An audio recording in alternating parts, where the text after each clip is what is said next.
Laurent Roland Toniguez, bonjour. Maurice Agua, bonjour, amis téléspectateurs, bonjour. Adrien Tchomakou. Bonjour Maurice Agua, bonjour à toutes et à tous. Très bien.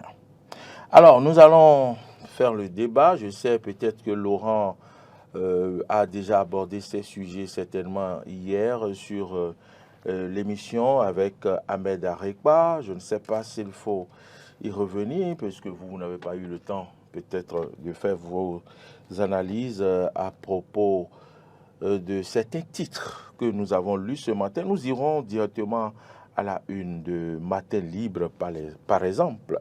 Matin Libre qui s'interroge à sa une, d'ailleurs, n'était-il finalement pas un plan B pour donc la présidentielle de 2026? C'est une interrogation de Matin Libre à sa une. Le journal voudrait faire allusion à Adrien Tchomakou, Laurent Roland Toniguez, à ce limogeage surprise du collaborateur du président Patrice Talon. Certainement que vous avez abordé le sujet hier. Voilà, Matin Libre qui s'interroge s'il n'était pas finalement le plan B pour l'élection présidentielle de 2026. On constate quand même que tout ce qui se dit dans l'opinion publique, des informations qui circulent, tout est en train de tomber là, puisque l'on se dit tel est plan B, tel est plan A, mais finalement, on observe des limogeages.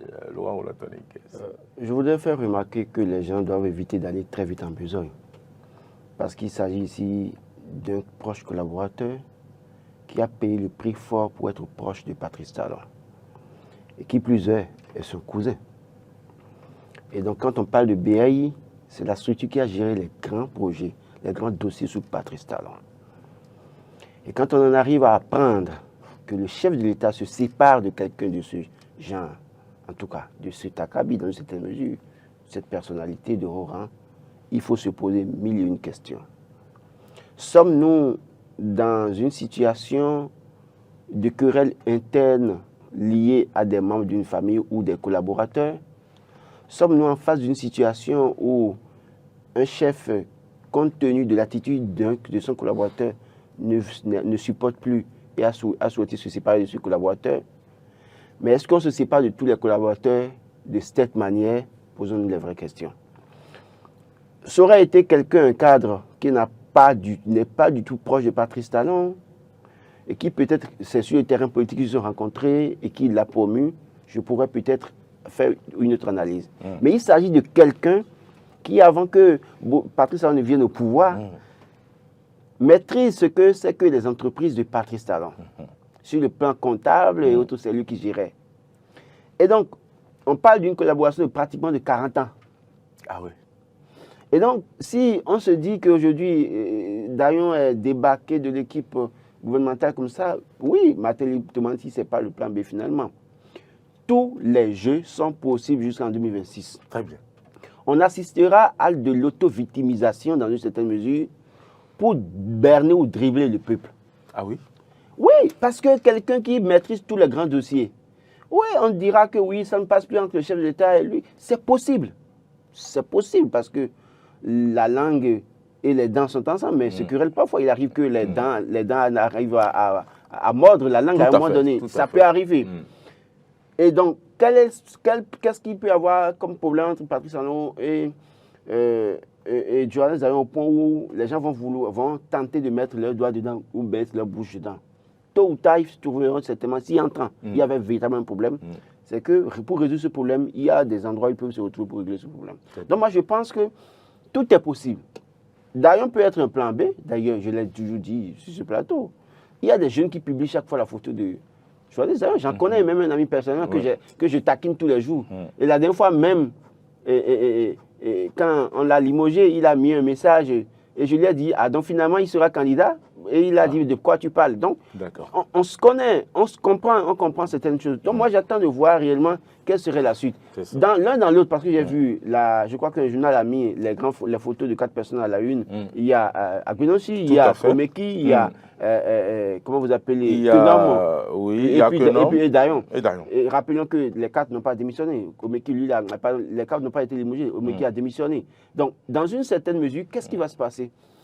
On attend de voir clairement ce qui va se passer. Parce que les jeux sont possibles. À un moment donné, ils ont géré ensemble. Ils vont tous faire le jeu de dire, nous avons lâché Patrice Talon. Nous allons tous, voilà, on dit que Grand Malaise, Talon s'isole. Mais vous pensez que Talon, c'est un acteur politique aussi facile à gérer? Aussi naïf? Aussi naïf? Non. moi, je continue de mettre des réserves. Je n'affirme pas. Mais je mets des réserves pour dire, attention, Talon ne s'isole pas. Dans ce jeu, il se peut que des choses se fassent pour nous faire croire que Talon est isolé. Et puis après, eux tous vont rester dans l'ombre et s'entendre sur un idéal parce qu'ils sont restés ensemble. Ils ont partagé des choses ensemble. Je ne vais pas aller plus loin que ça, mais j'estime qu'il faut faire très attention. Tous ceux qui s'agitent et disent et se réjouissent du débat du journaliste Dayon, attention, calmez-vous. Vous avez en face de vous un animal politique assez redoutable qui peut par tous les moyens vous avoir. Très bien. Adrien Tchomakou, Laurent Roland invite donc au calme, à la méfiance et surtout à ne pas trop vite aller en besogne tôt. Et si nous supposons que ce limogeage, d'après nos informations, serait pour des raisons politiques, est-ce que ce n'est pas une manière pour Patrice Talon de dire si vous voulez faire la politique, je préfère vous libérer pour que vous alliez vous consacrer à la politique, à préparer 2026, que d'être technocrate et de vouloir très tôt afficher que vous voulez être candidat. Qu'est-ce que vous pensez de ma question? Monsieur Moril, c'est bel et bien affirmatif. Votre préoccupation est vraie, d'autant plus que, vous savez, quand vous suivez l'entretien du chef de l'État avec les journalistes de l'ORTB, Patrice Talon disait que lui n'aime pas porter ses très proches collaborateurs, qu'il ne souhaite pas que ses très proches collaborateurs soient candidats. Toutefois, il dit qu'il va assurer ses arrières. Patrice Talon, d'abord, il faut se poser la question de savoir. Il a dit qu'il n'a pas besoin de quelqu'un pour assurer ses arrières. Par la suite, dans ses propos, c'est qu'il mettra tout en œuvre pour assurer ses arrières. Il donnera le mot dans son temps. Il jugera, celui qui jugera bon. Ce qu'il faut souligner, c'est quoi? C'est que Patrice Talon a bel et bien demandé à ses très proches collaborateurs de s'occuper du travail qui les concerne. Il a demandé qu'ils travaillent. Il faut qu'ils travaillent, il faut qu'ils laissent de côté la politique. On a vu... comment il s'appelle, Omeki, Oswald Omeki. Il aurait fallu que Oswald Omeki donne sa position pour que lui-même court pour démissionner, puisqu'il sait que Patrice Talon n'aime pas ce genre de trucs. Il a couru pour démissionner. Oui, il a couru pour démissionner à défaut d'être limogé. On a vu le ministre des Affaires étrangères, l'ex-ministre des Affaires étrangères, Agbenossi. Est-ce que son départ est lié à une question? Oui, dans les coulisses. Dans les coulisses, il est candidat et il entretient des relations étroites avec les partenaires étrangers. C'est de ça qu'il est question. C'est ça. Patrice Talon n'aime pas ce genre de trucs. Kenom, c'est vrai, il y a un rapport par rapport à Kenom, il y a un rapport des services de renseignement qui, pour lui, on ne parle pas d'être candidat pour la présidentielle. Mais on parle d'autre chose. Non, pas d'autre chose. C'est ça. Donc, il y a des choses que Patrice Talon n'aime pas. Par rapport à Joannès Dayon, il y a aussi un rapport des services de renseignement. Donc, Patrice Talon, quand il vous dit, faites le travail pour lequel vous êtes là, ne vous mêlez pas à la politique, il faut agir en bon technocrate. Il faut agir en bon technocrate. Donc, moi, je pense que si Patrice Talon, aujourd'hui, prend la responsabilité de se séparer d'une manière ou d'une autre de Joannès Dayon, qui avait payé le prix fort pour Patrice Talon, on sait ce qui s'est passé, on sait les difficultés que Joannès Dayon, ces difficultés qu'il avait traversées au temps fort de Boni Yahi.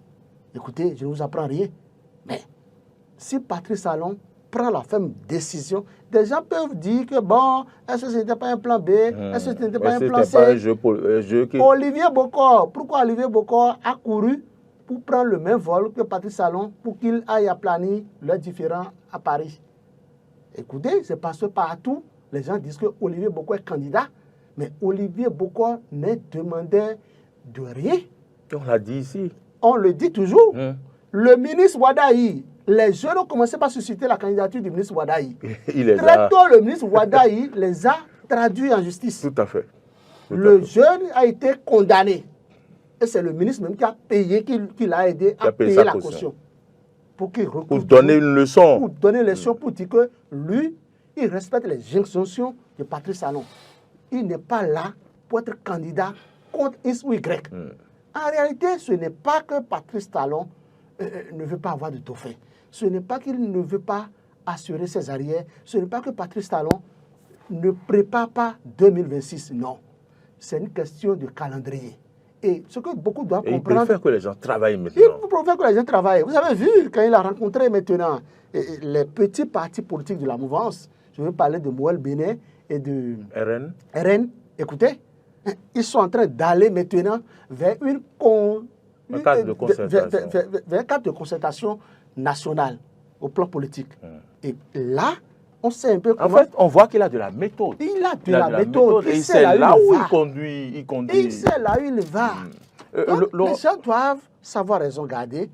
Les gens, ce n'est pas parce que vous avez de l'argent, vous êtes déjà milliardaire sous le régime de Patrice Talon, que vous allez vous permettre à tout faire, à tout dire, à envoyer des jeunes d'une manière... Écoutez, Joseph Fifame Tchogbenou,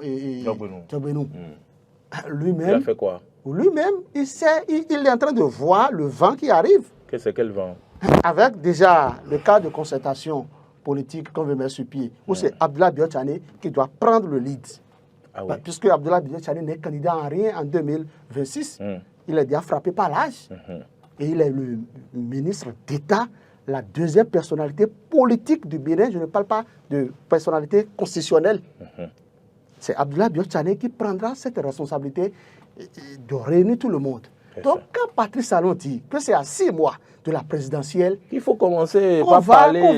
que chaque parti politique doit désigner son candidat, respecter ça. Il faut que les gens se calment. Il faut que les gens se calment. On va inviter les gens. Quand les gens vont continuer à laisser des jeunes prendre de l'argent, c'est vrai que ça leur donne à manger, hein, quand les jeunes... mon cher Jean de Mitop, par exemple, ancien journaliste de Canal 3 Bénin, avec qui j'ai beaucoup fait, c'est lui qui a pris le lead pour Olivier Bokor. Quand ils font le tour, ils ont du carburant, ils trouvent quelque chose à manger. C'est une très bonne chose. Mais je pense quand même que quand le boss dit « je ne veux pas fermer cette page ». Et respectons la décision.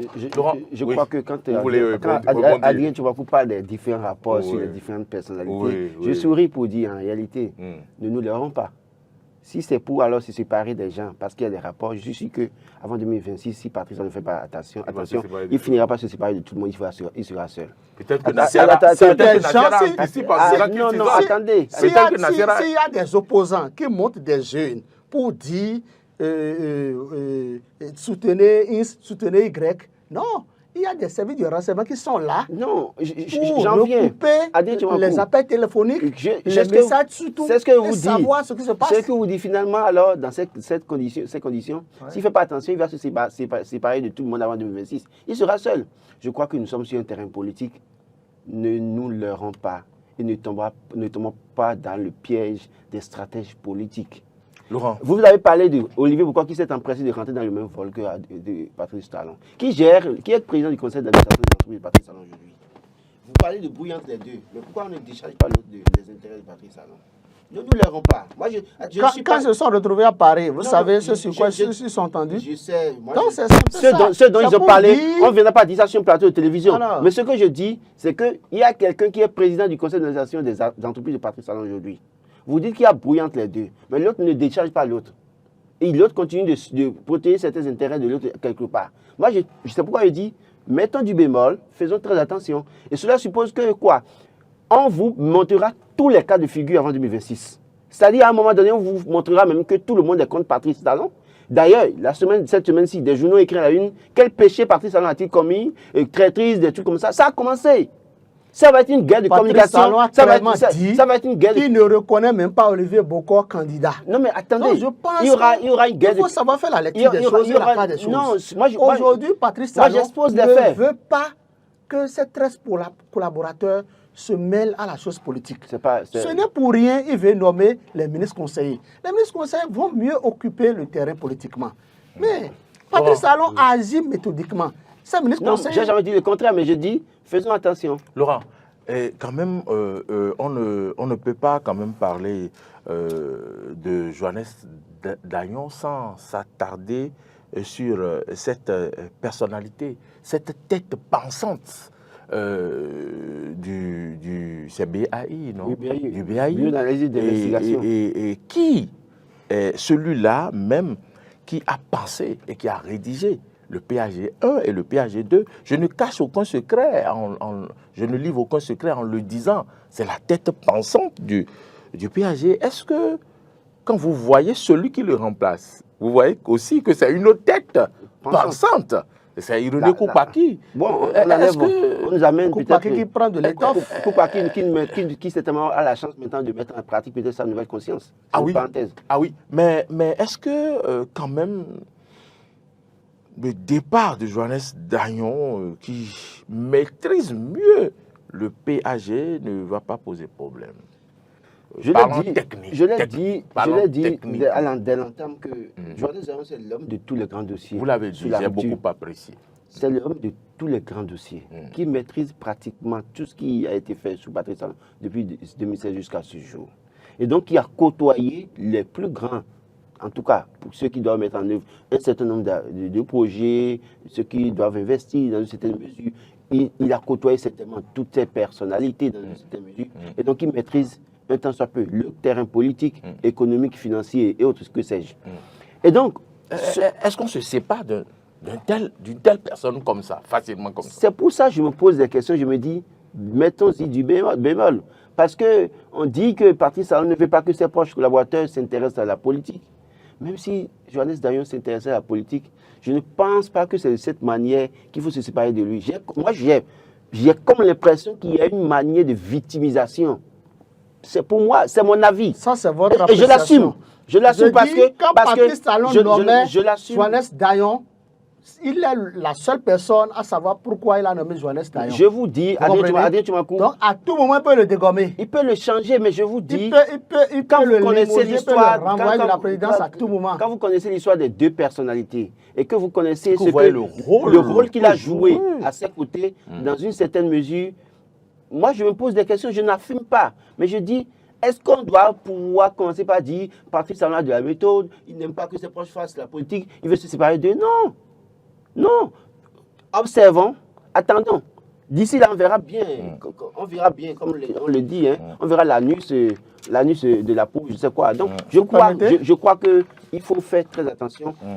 Se séparer de ses collaborateurs tel que ça se passe, moi, j'y vois, pour certains, une stratégie politique pour continuer à victimiser un certain nombre d'acteurs politiques et après on dit que bon voilà, il a tout fait, et il a fait ci, il a fait ça. Parce que vous voyez, écoutez, attendez, on dit les cadres veulent faire une conférence de presse sur les grandes actions de Patrice Talon. D'accord? Et ils se rassemblent autour d'une table, ils font leur show, ils bavardent.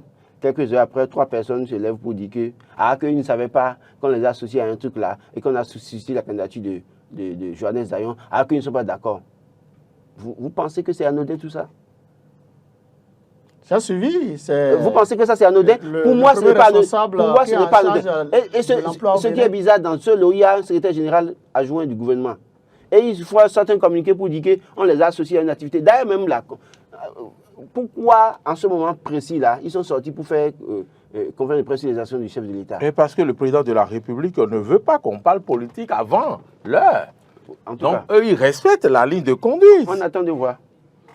Boril, est-ce que vous connaissez le cahier de charge de Johannes Dayon? Non. Personne ne saurait dire avec exactitude. Mais on l'a vu à l'œuvre. On sait à peu près quel rôle il joue. On l'a vu à l'œuvre. C'est le cerveau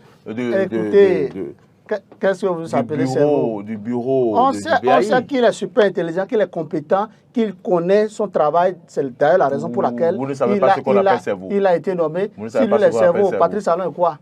Patrice Talon est poumon. Ce qu'il faut dire, c'est que il a un cahier de charge. Si le cahier de charge n'est pas bien respecté, je pense que le patron est en droit de le décharger et de responsabiliser quelqu'un d'autre. On a vu par le passé les actions posées par Koukbaki qui maintenant prend la responsabilité de faire, de gérer ce que Johannes Dayon faisait. Donc, laissons Koukbaki et attendons de voir. Moi, je pense que sincèrement que si en réalité, ce limogeage dont vous parlez, c'est une humiliation pour Johannes Dayon. Attendez. Quand on le nommait. Vous avez parlé d'humiliation. Attendez, non, je pas. Je dis si entre-temps, on suppose qu'on s'est séparé de lui parce qu'il veut faire la campagne dans une certaine mesure, alors attendez-vous alors à ce qu'il fasse des déballages. Parce que c'est quelqu'un qui a suivi Patrice Talon. Il va faire des déballages. Non, attendez, c'est pourquoi je vous dis alors, faisons attention. Parce que si ces personnes-là, qui ont côtoyé le chef de l'État, qui connaissent les secrets de l'homme, qui connaissent le monsieur depuis plus de 30 ans, qu'il est sur le terrain économique, sur le terrain politique, c'est des gens qui ont eu à le côtoyer, qui maîtrisent tout de lui. Et tout n'est pas parfait dans la vie d'un homme. C'est ce que je vous dis pour vous dire. Faisons attention. Faisons très attention. On ne va pas aller en besoin pour dire que il s'est séparé de... Moi, je veux bien voir, depuis 2026, là, les différentes... En tout cas, je vous ai dit, préparez-vous à voir tous les cas de figure. D'ici 2026, là. On peut même vous dire, même si demain on me disait qu'il y a divorce entre Patrice Talon et Claudine Talon, moi, je dirais attention. Parce que vous dites c'est un couple, il peut y avoir divorce à tout moment. Non, mais c'est ce que je vous dis. Donc, parce que vous avez en face de vous, un animal politique assez redoutable. Faites attention. Donc vous êtes méfiant. Moi, je préfère observer la méfiance. Même si ce qui se passe est réel, vous êtes méfiant. Il faut que je sois là pour voir qui vous êtes devenu Saint Thomas alors. Saint Thomas. Oui.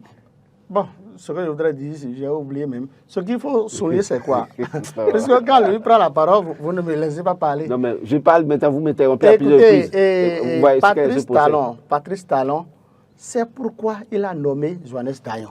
Oui, vous l'avez déjà dit. Ça, on le sait. Les résultats, je pense qu'il va le changer à tout moment. Mais quand même, il y a les résultats. Parce que tout le temps, le gouvernement vante ce qu'il a fait. Donc, si le gouvernement continue de vanter ce qu'il a fait, on ne peut pas me dire qu'il n'y a pas de résultats. Ce n'est pas évident que ce soit sur les résultats qu'on juge Johannes Dayon. Allons du côté de l'Assemblée nationale où les 4 vérités nous parlent de la proposition de loi d'amnistie de personnalités politiques qui a été programmée. On n'a pas eu le temps. À l'Assemblée nationale de traiter de ce sujet-là, puisqu'il y avait le code électoral qu'il fallait traiter. C'est en procédure d'urgence, non? Oui. Révision du code électoral et puis après, loi d'amnistie. On va permettre à Tchoubakou, qui nous dit qu'on le prive de parole, de prendre la parole maintenant. Adieu Tchoubakou.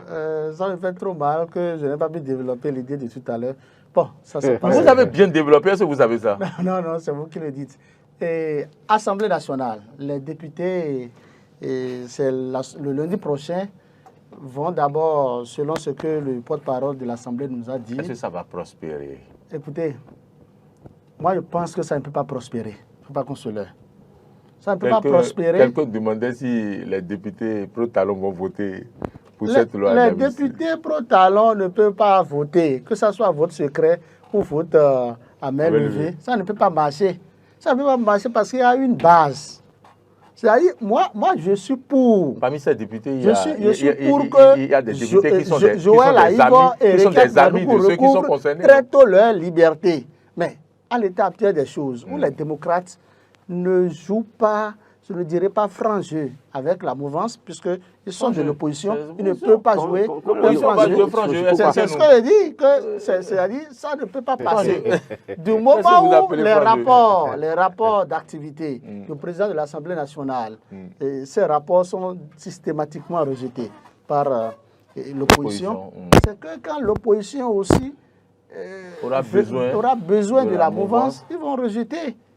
Et c'est vraiment dommage. C'est dommage. Moi, je pense que le problème aujourd'hui, c'est vrai, si je le dis, vous allez dire que le chef de l'État... Est-ce qu'il s'agit ici de la mouvance et de l'opposition? Il s'agit des fils béninois, des enfants du pays les enfants qui du sont pays, en prison. C'est vous et moi ici, hein, c'est quand on est ici. Mais quand les députés rentrent à l'Assemblée nationale, le député ne connaît plus enfant du pays. C'est l'intérêt politique au plus haut niveau, pour ne pas même dire intérêt personnel et individuel. Ce que les députés gagnent là, ils ne vous ont jamais dit ça. Les milliards qu'ils sont en train d'embrasser depuis plus d'1 an, vous êtes informés? Donc c'est pour dire quoi? C'est pour dire que je pense qu'il est temps que vous soyez de la mouvance ou de l'opposition, vous êtes député à l'Assemblée nationale, que vous réfléchissiez à comment faire pour pouvoir aller échanger avec le chef de l'État afin que cette situation soit décantée, afin que Rekiat Madougou et Joël Aïvo recouvrent leur liberté. C'est votre souhait? Ça, c'est mon souhait le plus ardent. Ça, il va de l'intérêt national. Parce que quand ces deux personnalités politiques auront le pied de l'autre côté, pas dans la prison, je pense qu'ils vont contribuer d'une manière ou d'une autre à l'animation de la vie politique et la démocratie va davantage triompher. Ils vont contribuer au développement de notre nation à travers certaines actions qu'ils auront à poser. Écoutez, on connaît Rekiat Madougou un peu pour ses relations dans la sous-région. Elle va apporter de plus-value au développement de notre pays. Joël Aïvo, une tête très bien pensante. Écoutez, vous avez vu, je ne sais pas si vous vous souvenez, vous avez lu un peu ce que les universitaires avaient rédigé pour plaider sa libération, où ils ont fait l'éloge de Joël Aïvo. Je pense que c'est une perte pour notre nation. C'est comme, excusez-moi, un Rondéon qui aujourd'hui, on l'a envoyé en retraite d'office. C'est une perte pour notre nation. Il y a des gens comme ça qui, c'est-à-dire, quelles que soient leurs erreurs, quel que soit ce qu'on leur reproche, je pense quand même qu'on doit faire avec eux. On doit faire avec eux. Il faut composer avec eux. Il faut composer avec eux. Bon, lorsque l'on sait, Laurent Roland-Tony, quand les gens sortent de prison, c'est pour devenir président juste après, comme ce fut le cas au Sénégal. Est-ce que quand même, il n'y a pas de crainte? Est-ce que en libérant ces personnes-là, que ça change les donnes en 2026? C'est une question quand même... Je ne dirais pas que... Je dirais que ce n'est pas le même contexte. D'ailleurs, même si Rekiat Madougou va sortir de prison aujourd'hui, il n'est pas évident qu'il soit peut-être apte pour aller aux élections. Si le chef, ça dépend. S'ils sont amnistiés, d'accord, mais si c'est une grâce présidentielle, la peine sera là, donc difficilement ils ont la possibilité d'aller aux élections.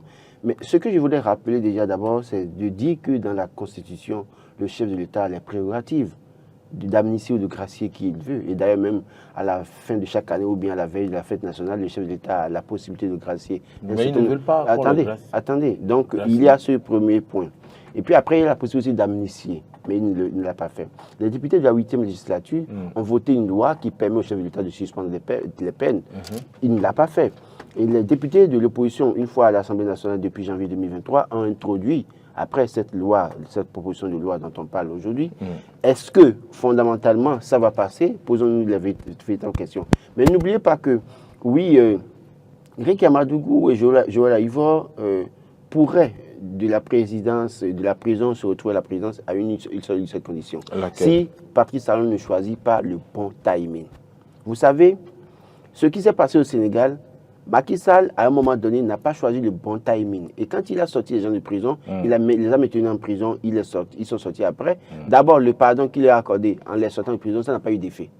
Parce qu'au sein de l'opinion, tout le monde appelle à un pardon. Laissez tomber, ce n'est pas bien pour l'intérêt du peuple, tout ça là.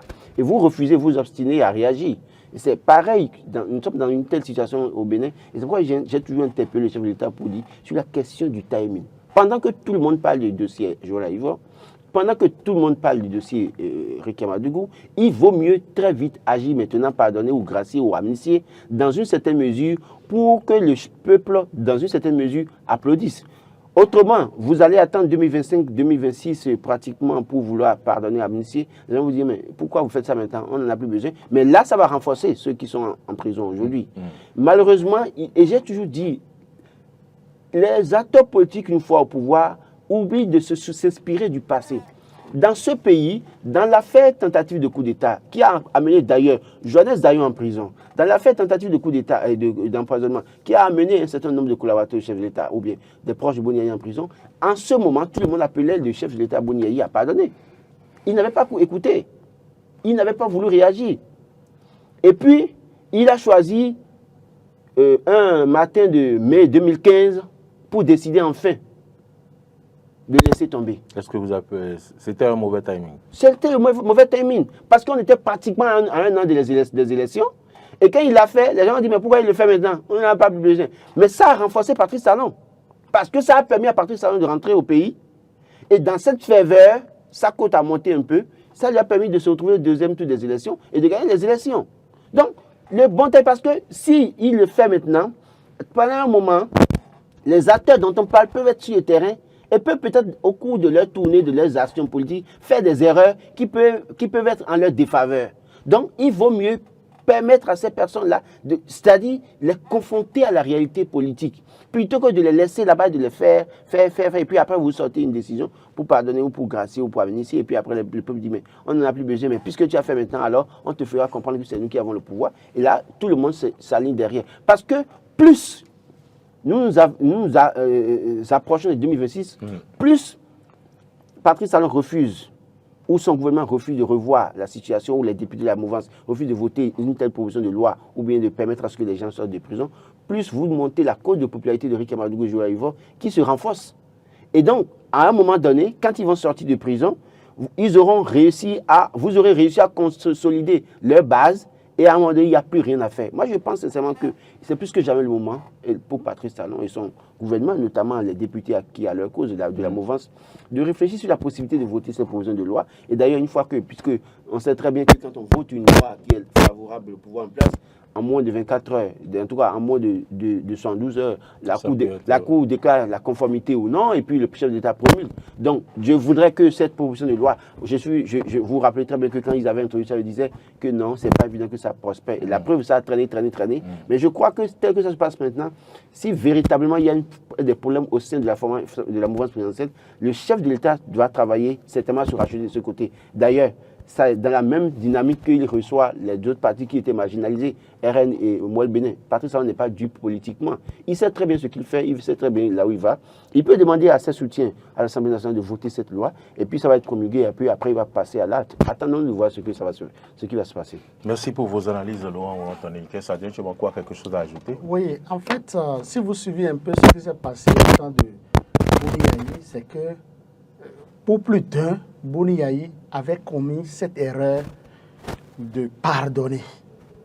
C'était bien ça. Boni Yayi avait commis l'erreur de pardonner à tous ceux qui... le pardon était une faute de Boni Yayi. Tu dis? Le pardon était une faute de Boni Yayi alors? Écoutez, les gens l'ont dit, le pardon était une faute de Boni Yayi. C'est parce qu'il avait pardonné que Patrice Talon est rentré au Bénin.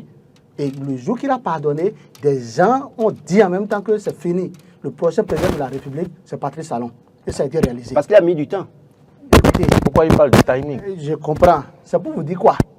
Là où nous sommes aujourd'hui, d'abord avec nous, notre code électoral, le code électoral qui est là, même si Rick Amadougou et Joël Ivor sortaient de la prison, il ne peut plus être candidat. Allez correctement le code. Je sais de quoi il vous parle. Ça, c'est le premier point. Secondo, je vais parler dans les détails. Secondo, c'est quoi? C'est que, en l'état, au plan politique, moi, je vois que, quand je regarde, parce que le pardon, Patrice Talon veut pardonner. Patrice Talon, il est classé. Les députés veulent bien voter cette loi, mais ils sont en train de voir au plan politique les conséquences.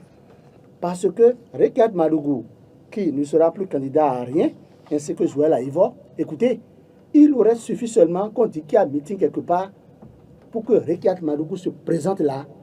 Écoutez, elle va drainer du monde. Ce serait du monde. Donc, quand on parle du monde, ce n'est pas systématiquement les électeurs, on le sait, mais une chose est claire, quand les Rekia Madougou seront libres de leur mouvement, ils vont faire mal politiquement. Ils vont faire bouger les choses. Ils vont renforcer les démocrates. Ils vont renforcer les actions politiques de Boni Yahi.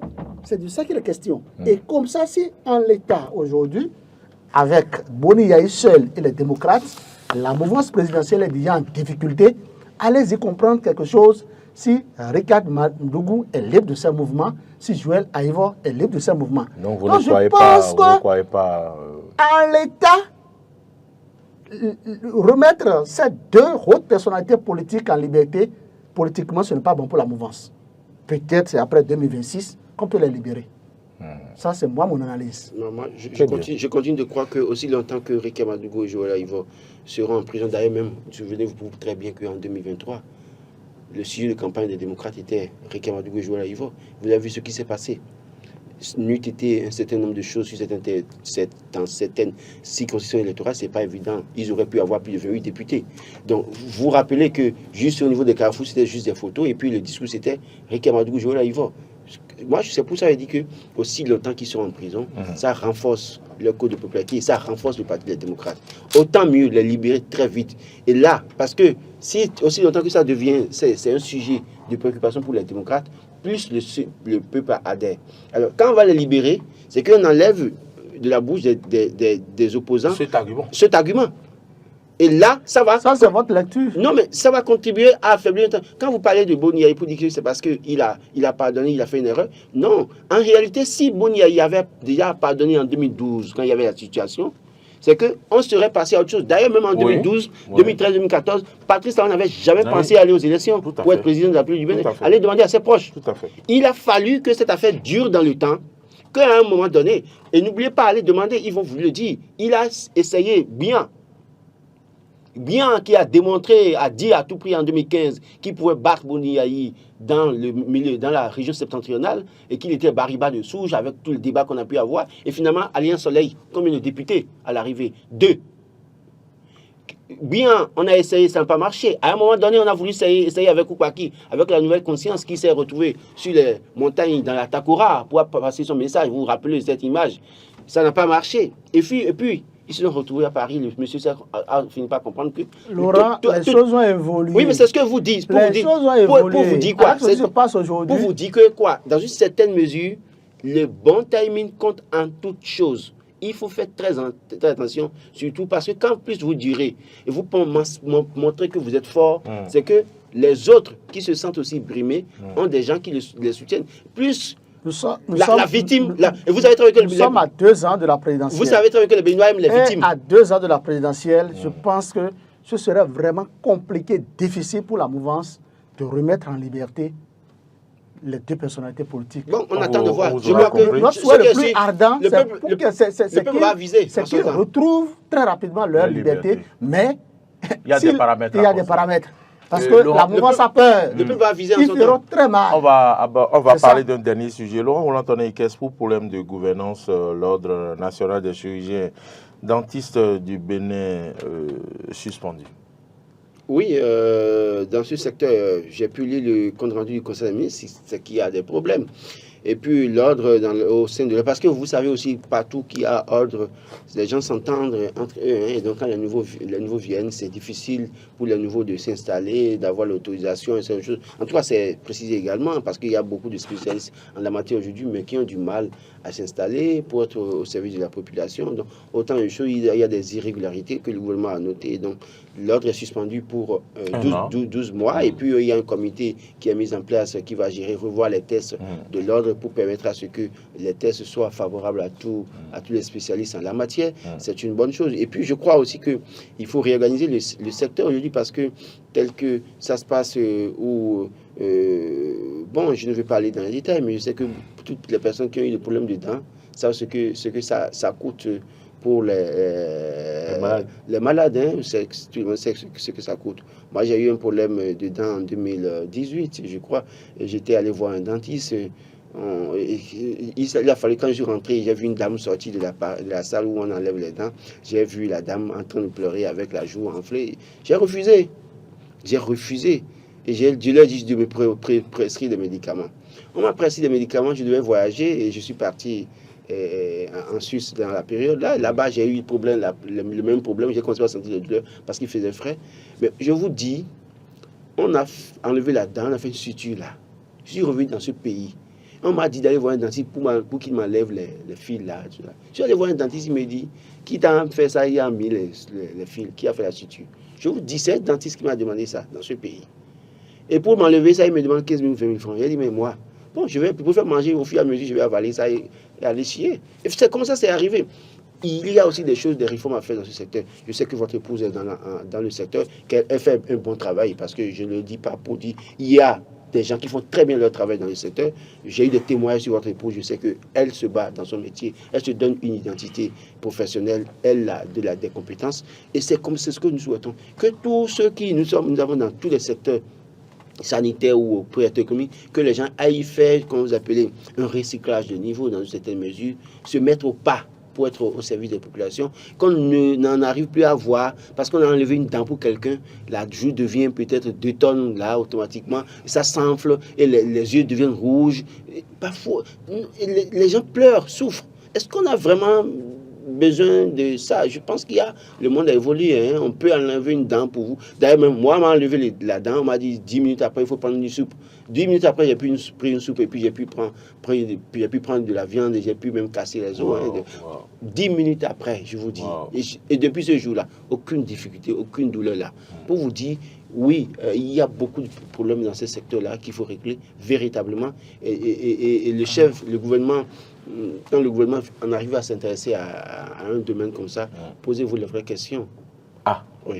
Laurent Roland, ensuite on regarde. Adèle Magou. Non, par rapport aux dents, moi je ne vais pas aborder ce sujet. Ce que je voudrais dire, d'ailleurs je remercie Dieu. On ne parle pas de dents, on parle de l'ordre. Oui, je ne veux pas rentrer dedans. Je remercie d'ailleurs Dieu, je n'ai jamais eu un problème de dents. Je rends grâce à Dieu. Ce que je voudrais que le gouvernement aborde, c'est quoi?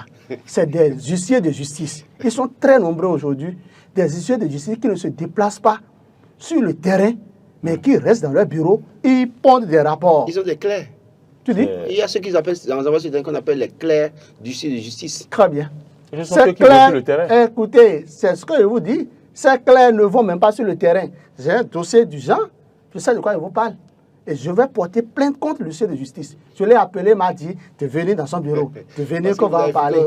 On a suspendu une notaire, vous voulez mettre un... Non, il faut qu'on décourage ces huissiers de justice qui ne se déplacent pas, ils restent dans leur bureau, ils font des rapports bizarres, ils écrivent de n'importe quoi, tout comme si...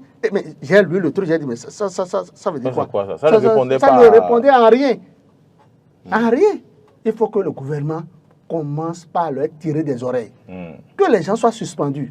Qu'on les enferme. Il faut qu'ils soient poursuivis devant les tribunaux.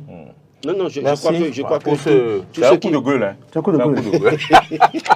Je crois que tous ceux qui ne font pas avec sérieux leur travail, on doit pouvoir les interpeller. Parce que vous avez dit que c'est votre vocation, vous avez prêté serment, vous devez pouvoir faire le travail très bien. C'est pareil pour les médecins, les chirurgiens, les pédiatres, certaines choses. Et dans tout secteur, il y a toujours des brebis galeuses dans une certaine mesure. Et ceux qui font bien le travail, qui sont dans ces ordres ou ces associations, doivent travailler à extirper de leur rang ou à dénoncer les brebis galeuses pour le bien des populations. Merci pour tout ce que vous avez apporté ce matin à ceux qui nous ont suivis. On pense à M. Désiré qui vraiment qui boit cette analyse, je peux le dire. M. Désiré Diotan, merci beaucoup pour votre fidélité. Merci à beaucoup d'autres oui. Je voudrais rendre un vibrant hommage à l'honorable député Zinestor, qui est bien vautré dans son palais privé, qui nous suit à présent, qui est très fier de nos analyses et nos commentaires. Heureusement que c'est pas Merci. Un clin d'œil à Malik Gomina aussi. Bon, Malik Gomina. Et puis bonjour à Luc Roudéon, votre ex-papa et puis votre papa adoptif aujourd'hui qui est Soumaïla Yaya. Ah, mon père adoptif, le général Soumaïla Yaya, qui est l'actuel gestionnaire mandataire de la police républicaine. Mais à l'immigration, il y a eu une mutation. Oui, à l'immigration, il y a Roger Tawès qui a cédé son fauteuil à Madame Chimène Loubéon, qui vous souvienne que quand Patrice Talon est descendu de l'aéroport de Cotonou ce jour-là même, où juste après que, comment on appelle, le pardon soit prononcé par Patrice Talon, c'est Madame Chimène Loubéon qui était à la présidence, qui était à l'aéroport. Elle était la première responsable Vous voulez nous dire que de tous les policiers. C'est une reconnaissance. Écoutez, je ne dis pas que c'est une reconnaissance, puisque j'étais chargé de communication, j'étais aussi là-bas en ce moment. Si c'était une reconnaissance, donc il faut dire que non, c'est une question de galon. C'est une question de galon. Okay. Donc depuis ce temps, et bon, c'est vrai, la dame est très compétente, elle est toujours dans les arcanes. Je pense que c'est une promotion pour elle. Je n'ai pas voulu aborder le sujet parce que je craignais comme état de ce que je dis. Et je suis fier, content de l'entendre dire. Loubéon Chimène, elle me connaît très bien. Le parcours de la dame en réalité. Elle a un parcours atypique, mais c'est une reconnaissance. C'est une compétence. Pour service rendu à un moment donné. Pour service rendu à un moment donné. Pas que mais compétence aussi. Écoutez, récompense, compétence. Tout à fait. Nous rimons. Écoutez, ça il faut le souligner, puisque elle dépendait directement du directeur général de la police d'alors, Rondéon. Elle avait appelé Rondéon. Rondéon a dit, Madame Chimène Loubéon, laissez Patrice Talon rentrer au pays. Le pardon est prononcé et on ne peut que le laisser. Vous ne pouvez pas l'interpeller. C'était ça. Très bien. Elle était à l'aéroport. Elle était à l'aéroport. En pose à l'aéroport. Tout à fait. Okay. Très bien. Mais c'est une dame, une brave dame. Hein. On ira la saluer un de ces jours. On lui fait un clin d'œil et puis on lui souhaite plein succès dans sa nouvelle fonction. Il faut qu'elle nous suive. Oui, dans sa nouvelle fonction. Madame Loubéon Chimène. On vous salue. On vous salue. Voilà. Ok, voilà. Et on va maintenant. Merci à vous, Laura Olasarikes, Adé Chobakou. Merci. Nous sommes au vendredi et il était nécessaire qu'on finisse par quand même cette note d'humour, cette rubrique oui, qui demande beaucoup de concentration.